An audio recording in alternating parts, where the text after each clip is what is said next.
In today's video, I am going to teach you how to remove the last two digits from Excel.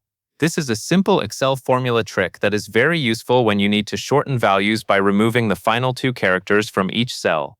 It works well for text, mixed values, and many common spreadsheet entries where the last two digits are no longer needed. I will walk you through the exact formula to use and then show you how to apply it to the rest of the column quickly. Start by clicking into cell B2. This is where you want the updated result to appear.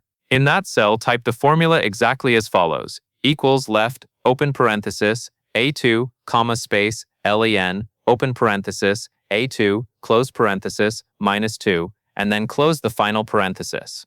The full formula is equals left open parenthesis, a 2 comma len open parenthesis, a 2 close parenthesis, -2 close parenthesis. This formula works by taking the value from cell A2. The left function tells Excel to keep characters from the beginning of the cell.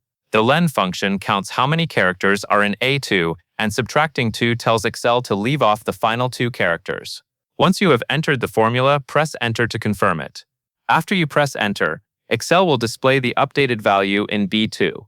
If the original content in A2 had extra digits at the end, you should now see that those last two digits have been removed. This gives you a quick way to clean up data without editing each cell manually. Next, move your mouse to the bottom right corner of cell B2. You will notice a small square there called the fill handle. Hover over it until your cursor changes into a black plus sign. This is the tool Excel uses to copy formulas down a column.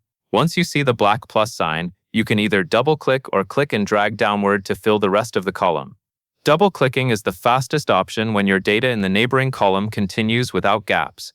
Dragging is helpful if you only want to fill the formula through a specific range of rows.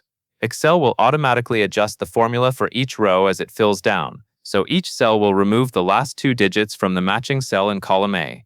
That covers everything you need to know.